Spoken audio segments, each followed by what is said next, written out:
Hello and welcome. Today we'll talk about my challenge, hit legend in 24 hours on the new account and my experience with it, plus also I would like to give you in-depth guide about the deck that I use.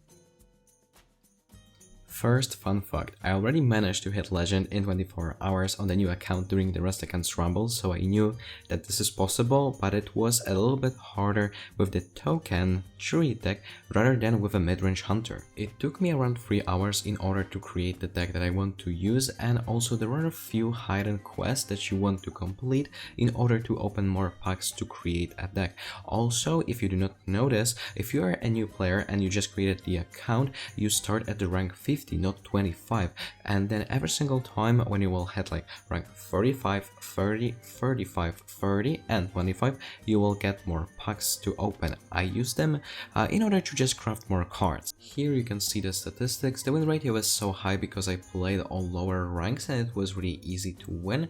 Sometimes when I had a really bad opening hand or bad RNG, I lost one game and then lost the win streak, but I got back to it really fast. This is the final version of a deck that I used. I faced a lot of control warriors, so that's why I decided to include double eccentric scribe to help in this kind of matchup, especially because it's favored by the warrior, and also this deck gets countered by the zoo warlock, but anything else is in our favor. You can see double ooze because this is a great thing against woggle pigs and rogues in general, but also warriors run weapons and also hunters if they are not mech. If this is a mid-range version, then you can expect some sort of weapon and you can just destroy it. Otherwise, this is a pretty solid 2-drop. I also decided to include the knife juggler because this is just additional damage with all those minions, and because we spam with a lot of tokens and also we have few death rattle minions, it makes a lot of sense. Henge Clan Hogsteed helped me a lot in, for example, any kind of mirror matchups or just against the aggressive decks, because it was possible for me to trade into something right away, especially against, for example, mech bomb hunter. So they have those mechs and they want to magnetize it, but what if you will destroy their bomb and they won't be able to magnetize it? Then you buy yourself more time.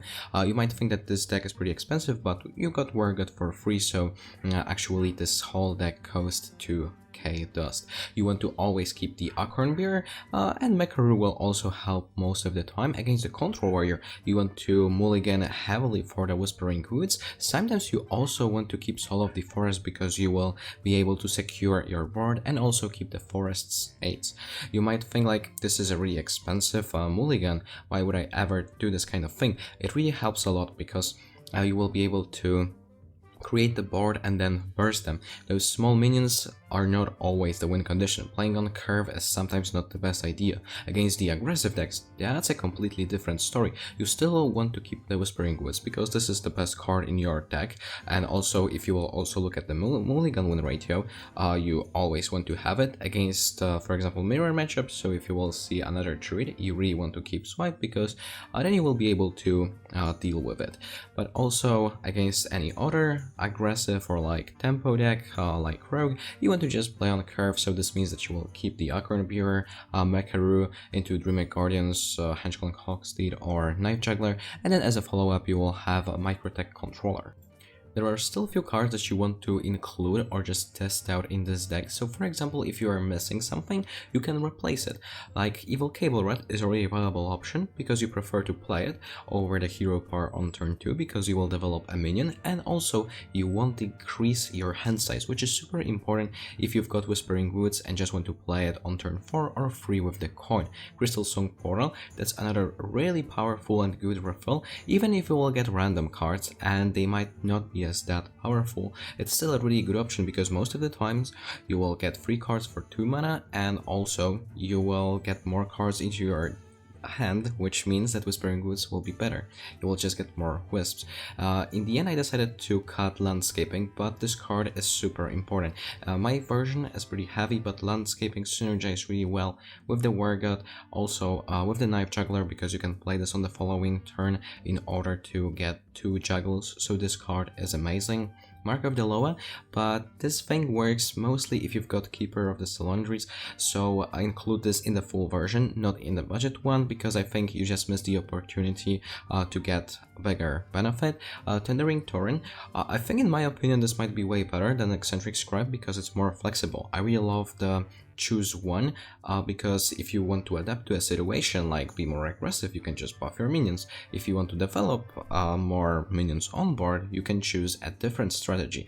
So it's just more flexible than just playing a pretty normal option, which is Eccentric Scribe.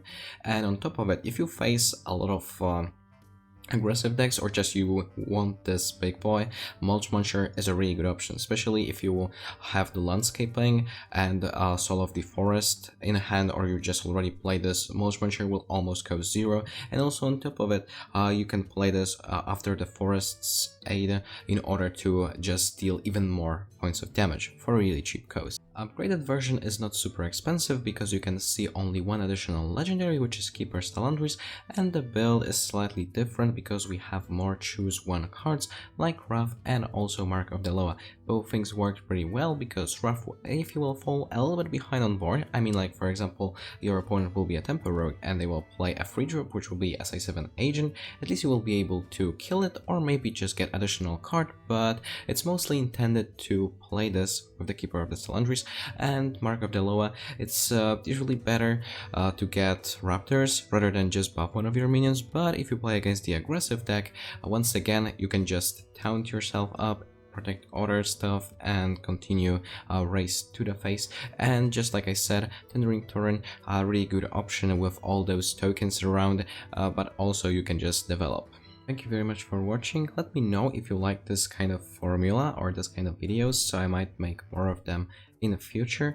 And also I will do it with other classes, so already Hunter check, Druid check, 7 to go.